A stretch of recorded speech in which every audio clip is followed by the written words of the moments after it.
Side appears to be budging on these fiscal cliff showdown negotiations, and just yesterday, Speaker John Boehner declared we're at a, quote, stalemate. Syndicated columnist and former advisor to Presidents Nixon, Ford, and Reagan, Pat Buchanan, is joining us here in our studios right now. Welcome, sir. Great to have you. Well, thank you very much. Glad to be here. I'm glad to have you here. Let me ask you, do you think the president really wants to have any real negotiation, or is this just a show to say that if Republicans stand up to him, that he can accuse them of holding up the process, blame them for high taxes, and then he continues on with his legacy?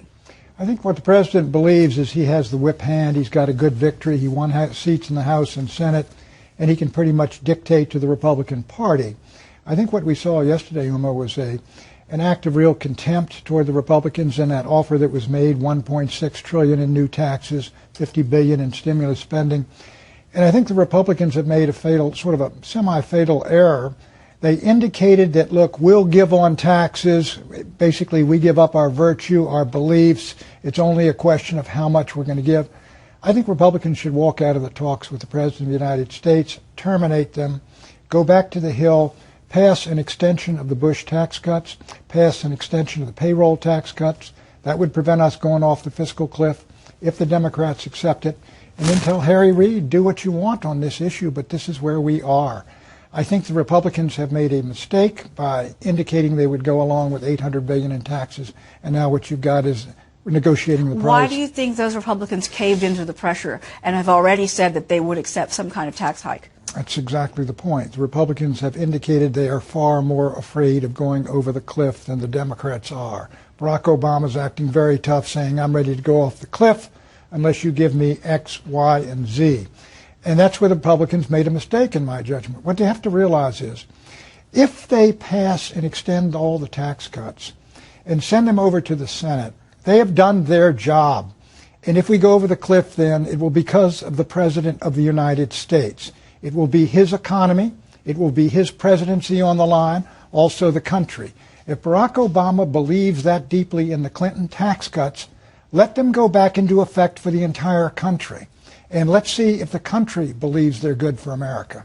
The president is out campaigning again. Right. He's acting as though he received a 90% mandate when indeed he only received half the country's mandate.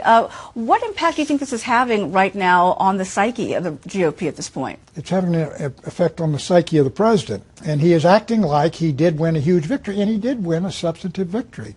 And I think what has happened to the Republicans is they are fearful of all these taxes going up, and they're trying to negotiate a bargain in good faith to give away something and then say, if you'll give us something, make us look good, don't humiliate us. But the Democrats, I will say, they humiliated the Republican Party in making that offer.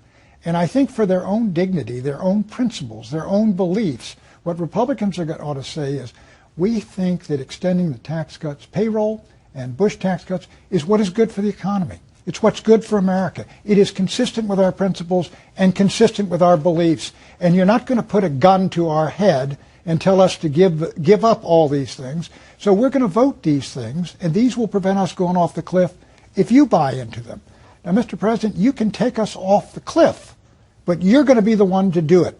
Let me ask you this, though. Do you think there's a political will at this point to have those Republicans say, no, we're going to walk away from these negotiations and put it to a vote in the House over the Clinton-era tax cuts? I don't know where the Republican leadership is. I am sure that in the Republican caucus there are people who are saying, look, let's not give up our principles. The president won. We are the opposition party.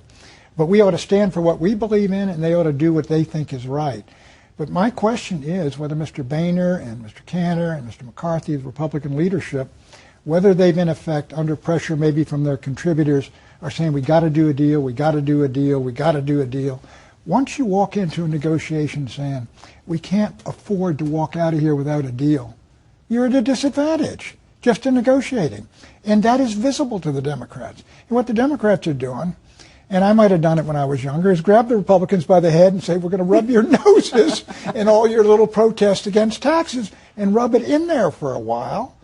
And for their own dignity. What do you think this has to do with, does this have anything to do with the fact that the Republican Party seems to be going through some soul searching right now after the election and trying to find perhaps a way to remake itself, to be more appealing to some constituents? I think that the Republican Party is at a defining moment. There's no question about it. I mean, look, a lot of Republicans are saying we got to give up on immigration where we stood. That's not helping us with Hispanics. We got to give up on the social issues. We can't have, these Todd Aiken things going on. But the one thing that holds the party together, that brings us all together, neocons and paleocons, etc., is the fact that we stand for smaller government, less taxes. We believe the private productive sector is the way to go. We are the party of the private sector. Barack Obama leads the party of government. And we just ought to stand for our principles and beliefs. And look, if you go down to defeat, you go down to defeat. There's a revolutionary slogan. It's called the worse, the better. You want to take us over the cliff, President Obama, you take us over that cliff and let us see if the American people like it. If that's what they want, then you ought to be sitting in the Oval Office. If not, we'll have this out in 2014. Pat Buchanan, great to have you here today. Thank you so much for your insights. It's a pleasure. Great to have you here.